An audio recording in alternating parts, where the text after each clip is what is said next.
केदारनाथ जो 4 धामों में से एक है जिसकी यात्रा मोक्ष प्रदान करती है, जो देवों के देव महादेव का स्थान है, जहां भगवान भोले बाबा ने तपस्या की थी, जहां हर मनोकामना पूरी होती है, जो हर भक्त की मुराद पूरे करते उन्हीं भोले बाबा का मंदिर है केदारनाथ में। आओ जाने क्या कथा और क्या महिमा है केदारनाथ धाम की।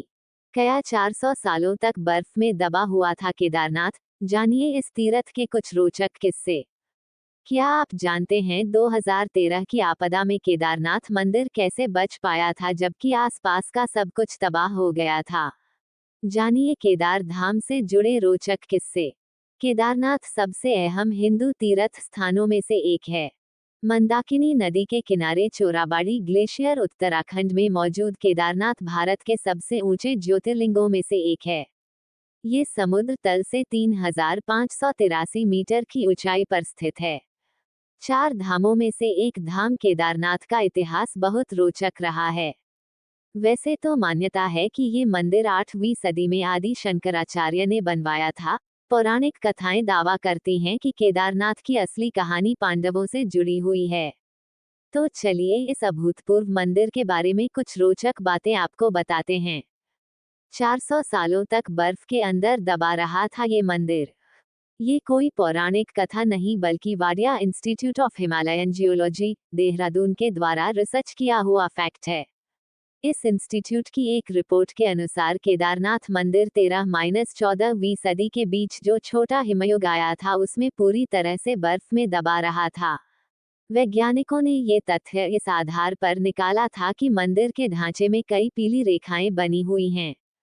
ये रेखाएं इसलिए बनी हैं क्योंकि ग्लेशियर से पिघलती हुई बर्फ धीरे धीरे पत्थरों से रिसती रही हो।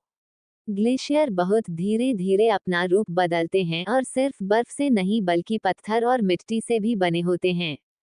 ऐसे में ये अंदाजा लगाया गया कि केदारनाथ मंदिर ने न सिर्फ 400 सालों तक बर्फ के अंदर का दबाव झेला बल्कि इसने ग्लेशियर का मूवमेंट और 2013 की बाढ़ भी झेली।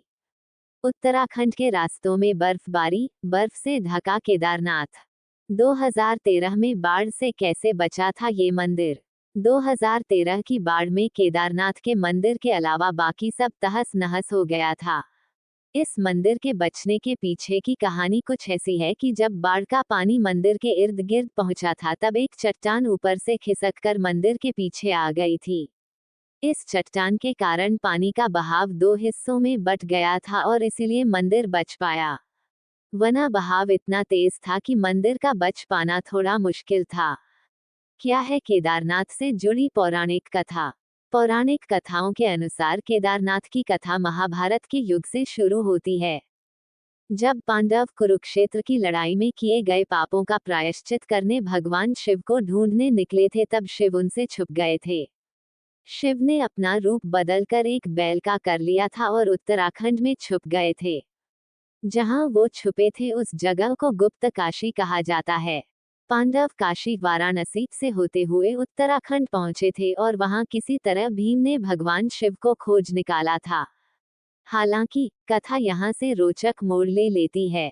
भगवान शिव जो बैल बने हुए थे वो जमीन के अंदरूनी भाग में छिप गए, लेकिन उनकी पूंछ और उनका कुबड़ दिख रहा था। भीम जो पांडवों में सबसे बलशाली थे उन्होंने पूंछ से पकड़कर बैल को निकालने की कोशिश की। इसी द्वंद्व में उसका सिर जाकर नेपाल के डोलेश्वर महादेव में जाकर गिरा और उस बैल का कुबड़ एक शिवलिंग के तौर पर स्थापित हो गया। इसी कड़ी में पहाड़ के 2 हिस्से भी हो गए जिन्हें अब नर और नारायण के नाम से जाना जाता है और यही कारण माना जाता है कि केदारनाथ का शिवलिंग तिकोने आकार में है।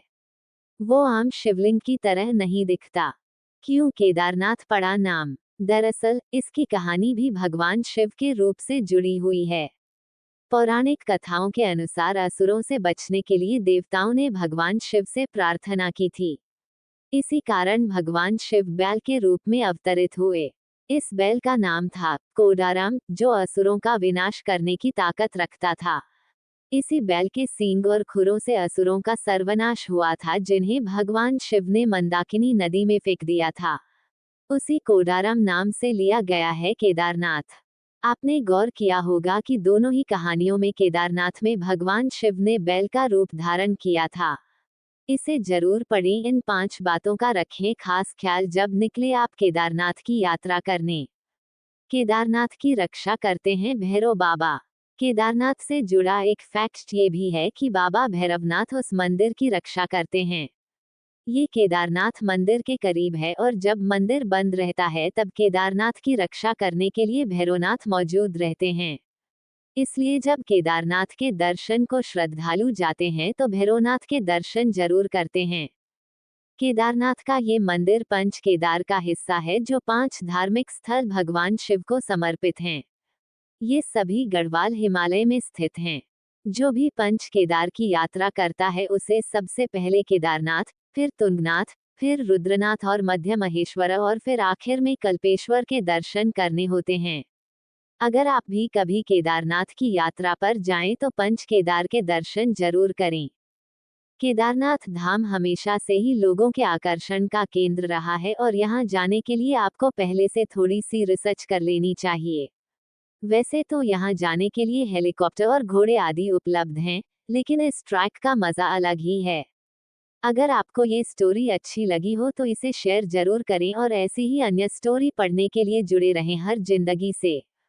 मेरे बोले बाबा के केदारनाथ की ये जानकारी कैसी लगी जरूर बताना और ज्यादा से ज्यादा शेयर करना। जय माता दी, जय शिव शंकर, हर हर Mahadev, Radhe Radhe. Please subscribe my channel, press the bell icon and share.